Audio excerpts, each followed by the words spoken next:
अस्सलाम वालेकुम प्यारे बच्चों। 8th क्लास के साइंस का एक और टॉपिक जो स्टार्स एंड सोलर सिस्टम से लिया गया है। तो आज का टॉपिक है, हम पढ़ने जा रहे हैं द नाइट स्काई। प्यारे बच्चों, शाम को जब सनसेट हो जाता है तो हम आसमान के ऊपर बहुत सारे चमकदार स्टार्स देखते हैं। आसमान जब पूरा साफ हो, यानी कोई क्लाउड न हो, कोई डस्ट न हो, तो एक वक्त में यानी एट ए टाइम हम 3000 स्टार्स देख सकते हैं। अगर हम इसी आसमान को एक अच्छी टेलीस्कोप से व्यू करें, हम बहुत सारे स्टार्स एक साथ देख सकते हैं। इन स्टार्स के बहुत सारे रंग हमें दिखाई देते हैं। तो जो मैक्सिमम स्टार्स होते हैं उनका कलर येलो होता है, लेकिन कुछ रेड कलर के होते हैं और कुछ वाइट कलर के भी होते हैं। डियर स्टूडेंट्स, स्टार्स की एक और प्रॉपर्टी होती है, वो ट्विंकलिंग करते हैं, यानी वो टिमटिमाते हैं। कभी उनकी लाइट डिम हो जाती है, कभी उनकी लाइट ब्राइट हो जाती है। ये ट्विंकलिंग जमीन के एटमॉस्फेयर की वजह से होती है। अगर स्टार्स को एटमॉस्फेयर से बाहर किसी स्पेसशिप से देखें, वहां ये न तो ट्विंकलिंग करते हैं और न ही डिम दिखाई देते हैं, बल्कि बहुत ही ब्राइट दिखाई देते हैं। आसमान पर एक और प्रोमिनेंट ऑब्जेक्ट जो दिन के दौरान भी दिखाई देता है और रात के दौरान भी दिखाई देता है, वह है मून। प्यारे बच्चों, इसका साइज आपको मालूम है, हर रात चेंज हो जाता है। कभी इसका साइज इंक्रीज हो जाता है तो कभी इसका साइज डिक्रीज हो जाता है। इसके अलावा हम इस स्काई पर स्टार लाइक ऑब्जेक्ट्स देखते हैं। वो ट्विंकलिंग नहीं करते हैं, हम इनको प्लैनेट्स बोलते हैं। वो भी सन के अराउंड रिवॉल्व करते हैं, जिस तरह हमारी अर्थ करती है। इसके अलावा आसमान पर शूटिंग स्टार्स भी होते हैं जो हमें फॉल होते दिखाई देते हैं और एक ब्राइट स्ट्रीक ऑफ लाइट दिखते हैं। यानी हम देखते हैं कि एक ब्राइट स्ट्रीक ऑफ लाइट जो है वो फॉल हो रही है, तो इनको हम बोलते हैं दे आर शूटिंग स्टार्स। प्यारे बच्चों, ये स्टार्स हमें दिन के दौरान क्यों नहीं दिखाई देते हैं?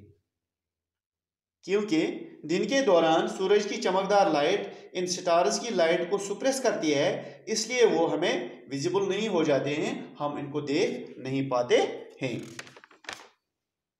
अब देखते हैं प्यारे बच्चों, इन स्टार्स में लाइट कहाँ से आती है। यानी हम लाइट देखते हैं, स्टार्स में लाइट देखते हैं, क्या इनमें कोई आग जलती है, क्या इनमें कोई ऐसा बल्ब होता है जो चमक देता है, या इनमें कोई ऑयल होता है जो जलकर हमें लाइट देता है। तो देखते हैं ये लाइट इन स्टार्स में कहाँ से आती है। सारे स्टार्स जो हैं प्यारे बच्चों, जिसमें हमारा सन भी है, क्योंकि ये भी एक स्टार है, ये हाइड्रोजन की जेंट बॉल्स होती हैं। यानी ये जो स्टार्स होते हैं ये बॉल्स होती हैं, किसकी? हाइड्रोजन की बहुत बड़ी बॉल्स होती हैं। हम इनको बोलते हैं जेंट बॉल्स ऑफ हाइड्रोजन।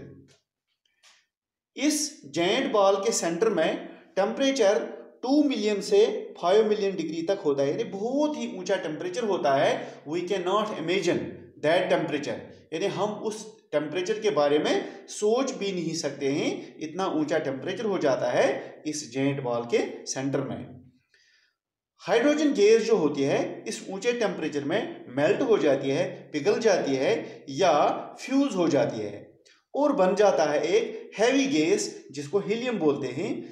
तो यानी हाइड्रोजन जो है ये इस ऊंचे टेम्परेचर से मेल्ट होकर फ्यूज हो जाता है और एक नया गैस वजूद में आ जाता है, एक नया गैस बन जाता है। वो उस हाइड्रोजन से थोड़ा भारी होता है, हैवी होता है, उस गैस को हम बोलते हैं ये हो गया हीलियम गैस। इस रिएक्शन को न्यूक्लियर रिएक्शन बोलते हैं। इस न्यूक्लियर रिएक्शन के दौरान बहुत ज़्यादा हीट और लाइट लिबरेट हो जाती है, जो हीट और लाइट के फॉर्म में बाहर निकलती है और वही एनर्जी हमारे अर्थ तक भी पहुंचती है। इसलिए प्यारे बच्चों, ये फ्यूजन ऑफ हाइड्रोजन गैस है जो इस स्टार के कोर में हो जाती है, जिससे एक स्टार से लिबरेट एनर्जी हो जाती है और हमें ये स्टार दिखाई देता है। तो प्यारे बच्चों, ये था आज का टॉपिक, जो स्टार्स के बारे में थोड़ी बहुत जानकारी थी, मून के बारे में थोड़ी बहुत जानकारी थी, और नाइट स्काई जो हम रात को इस स्काई को देखते हैं, स्काई में कितने स्टार्स एट अ टाइम देखे जा सकते हैं, तो इसके बारे में थोड़ी बहुत आपको जानकारी दे दी गई। तो अब हम आगे अगला टॉपिक जो हमारा आएगा, वो अगला टॉपिक आएगा इस सोलर सिस्टम के बारे में, तो उस टॉपिक को मिस नहीं करना। Thank you for watching this video.